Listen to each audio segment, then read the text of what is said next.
تمہارے جسم ابھی ظاہری گناہوں سے پاک نہیں ہوئے اور تم اندرونی پاکیزگی کا دعویٰ کرتے ہو۔ تم مخلوق سے تو درست رویہ رکھتے نہیں اور خالق سے درست رویہ رکھنے کا دعویٰ کرتے ہو۔ ضمیر کی عدالت میں جاتے رہا کرو، وہاں سچے فیصلے ہوتے ہیں۔ جب کسی طاقتور کو اس کے جرم کی سزا نہیں دی جاتی تو وہ سزا پورے سماج پر تقسیم ہو جاتی ہے۔ دنیا کی ساری مشکلات حل ہو سکتی ہیں اگر ہم ایک دوسرے کی باتیں کرنے کی بجائے ایک دوسرے سے باتیں کریں۔ دنیا میں سب سے زیادہ نفرتوں کا سامنا سچ بولنے والوں کو کرنا پڑتا ہے۔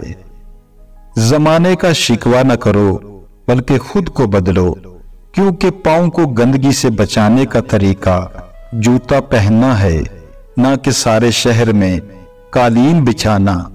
مومن وہ نہیں جس کی محفل پاک ہو، بلکہ مومن وہ ہے جس کی تنہائی پاک ہو۔ کسی روشن دل مرد کا خادم ہو جانا بادشاہوں کے درباری ہونے سے بہتر ہے۔ غم سے خالی ہو جاؤ، اس کے بارے میں سوچو جس نے خیال کی تخلیق کی۔ جو شخص اپنے ہر کام کو پسند کرتا ہے اس کی عقل میں خلل آ جاتا ہے۔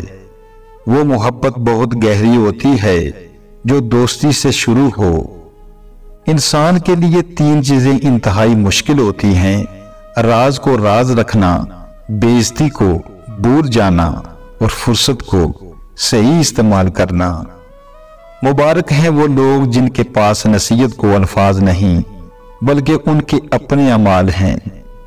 آج کل ہر شخص خدا بننے میں مصروف ہے اور یہ تماشا خدا بھی دیکھ رہا ہے۔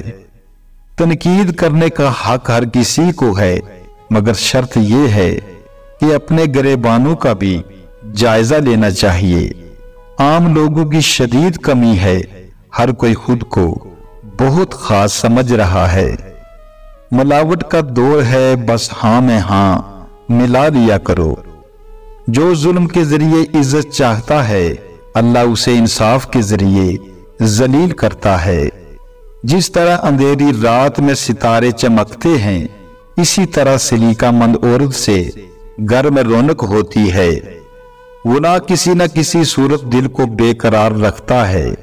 انسان بزدل اتنا ہے کہ خوابوں میں ڈر جاتا ہے اور بے خوف اتنا ہے کہ جاگتے ہوئے بھی اپنے رب سے نہیں ڈرتا۔ محبت وہ واحد روح ہے جو بیک وقت دو جسموں میں رہتی ہے۔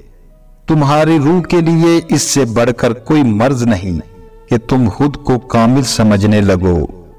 انسان مذہب کے لیے اپنا مال لٹا دے گا، اپنی جان دے دے گا اور جنگیں بھی لڑے گا، لیکن مذہب کے مطابق زندگی بسر نہیں کرے گا۔ عبادت توبہ کے بغیر درست نہیں ہوتی، کیونکہ توبہ مقام ابتدا ہے اور بندگی مقام انتہا ہے۔ کسی کی میٹھی باتوں کا ہرگز مطلب یہ نہیں ہوتا کہ آپ اس کے لیے خاص ہیں۔ بعض اوقات کبوتر کو کھلانے کے لیے نہیں بلکہ اس کو پکڑنے کے لیے دانہ ڈالا جاتا ہے۔ جس کام کو کرنے کی طاقت نہ ہو اسے اپنے ذمہ مت لو۔ عقل مند اور بیوقوف میں کچھ نہ کچھ عیب ضرور ہوتا ہے، مگر عقل مند اپنے عیب خود دیکھتا ہے اور بیوقوف کی عیب دنیا دیکھتی ہے۔ دین غریبوں سے شروع ہوا تھا اور غریبوں میں رہ جائے گا۔ مومن کی راحت صرف دو چیزوں میں ہے، اگر غفلت ہو جائے تو سجدے میں اور اگر گناہ ہو جائے تو توبہ میں۔ سانپوں کے مقدر میں وہ زہر کہاں جو انسان عداوت میں اگلتے ہیں۔ انسان کو اس کی برائیوں سمیت قبول کرنے والا ہی اس کا دوست ہوتا ہے، کیونکہ خوبیاں تو دشمن کی بھی متاثر کرتی ہیں۔ تمہارے درد سے تمہارا رب خوب واقف ہے، بس صبر کرو تاکہ تم اور مضبوط ہو جاؤ۔ انسانوں سے حیوانوں کی دوستی بہت اچھی ہے، کم از کم انہیں کوئی ورگلا تو نہیں سکتا۔ خود پرستی اور نفس پرستی ہی دراصل بت پرستی ہے۔ اسی کو ترک کرنے کے بعد خدا پرستی کی منزل شروع ہوتی ہے۔ جب انسان اندر سے مر جاتا ہے تو وہ حد سے زیادہ خوش اخلاق ہو جاتا ہے۔ وہ لوگ بہت عظیم ہیں جو دوسروں کے آنسوں کو مسکراہٹ میں بدلنے کا فن رکھتے ہیں۔ زخم وہ جگہ ہے جہاں سے روشنی آپ کے اندر داخل ہوتی ہے۔ جب لوگ تمہیں تکلیف میں اکیلا چھوڑ دیں تو سمجھ جانا کہ اللہ تمہارے کام کا ذمہ خود لینا چاہتا ہے۔ دل میں محبت نہیں تو انسان صرف ایک اجڑا ہوا باغ ہے۔